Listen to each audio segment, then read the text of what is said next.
হরে কৃষ্ণা। আপনাদের সবাইকে দেবালয়ে স্বাগতম এবং মোহিনী একাদশীর অনেক অনেক শুভেচ্ছা। বৈশাখ মাসে শুক্লপক্ষের তিথিতে আসে অত্যন্ত পরম পবিত্রময়ী একাদশী। এবছর এই একাদশী পালিত হবে 27 এপ্রিল 2026 সোমবার। আমাদের শাস্ত্রে বর্ণিত আছে যে প্রত্যেক জীব তার মৃত্যুর পর 6 প্রকারের অনর্থদের বাধা কাটিয়ে ভৌতিক সংসারে ফেঁসে থাকেন, জন্ম মৃত্যুর চক্র থেকে বেরোতে পারে না। আর তার মধ্যে একটি অনর্থ হলো মোহ। মোহিনী একাদশী আমাদের এসব মোহ থেকে মুক্ত করে থাকে। এজন্য এই একাদশীর নিষ্ঠা ও নিয়ম মেনে পালন করা অত্যন্তই মহত্বপূর্ণ। তবে চলুন এই মোহিনী একাদশীকে উপলক্ষ করে তার সাথে যুক্ত একটি পৌরাণিক সুন্দর কথা রয়েছে। চলুন এবার মোহিনী একাদশীর ব্রত কথা আরম্ভ করা যাক। একদা অর্জুন কৃষ্ণকে বলেন যে, হে মধুসূদন, বৈশাখ শুক্লপক্ষের একাদশীর কী নাম ও উপবাস করার নিয়ম দয়া করে আমাকে বিস্তারিত জানান।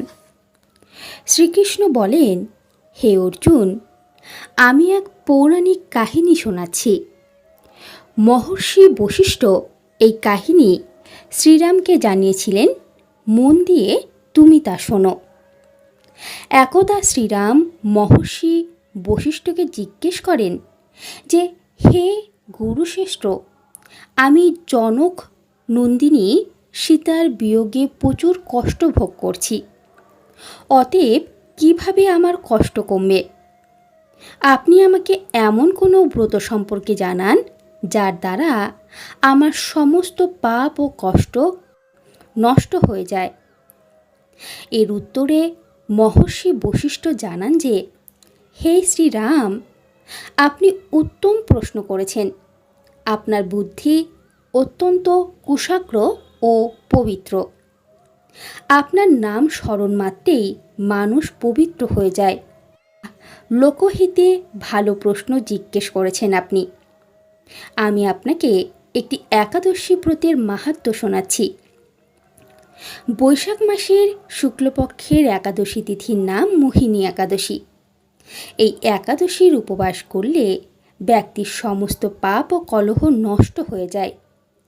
এই উপবাসের প্রভাবে মানুষ মোহজাল থেকে মুক্তি পায়।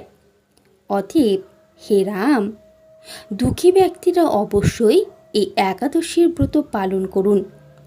এই ব্রতের প্রভাবে ব্যক্তির সমস্ত পাপ নষ্ট হয়।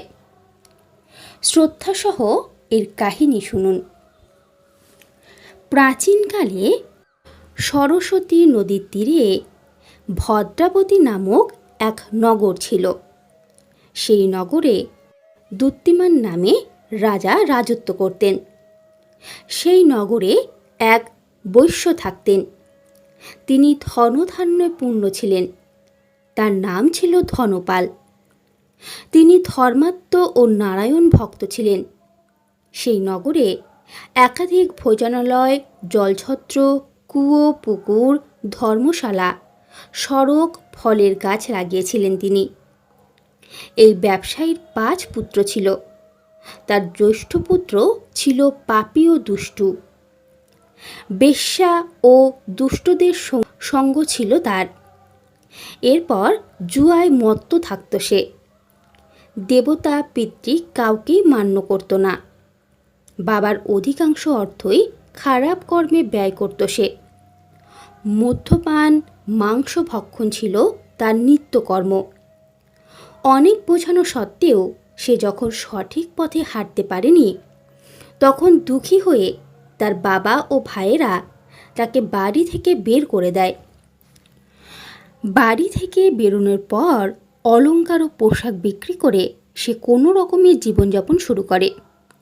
তার অর্থ সমাপ্ত হয়ে যাওয়ার পর বেশ্যা ও বন্ধুরাও তার সঙ্গ ত্যাগ করে।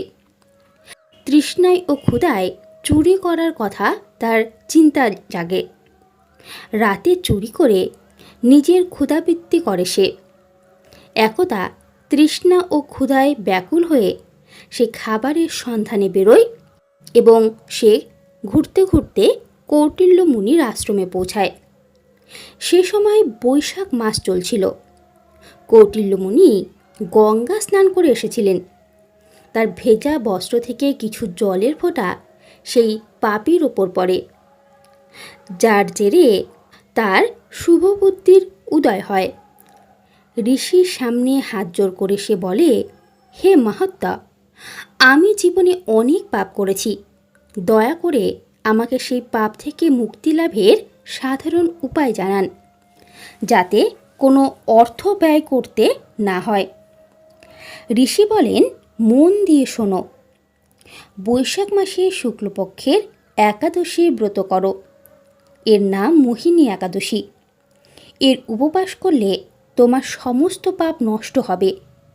ঋষির কথা শুনে সে অত্যন্তই প্রসন্ন হয় ও তার বলা নিয়ম অনুযায়ী মোহিনী একাদশীর ব্রত পালন করে।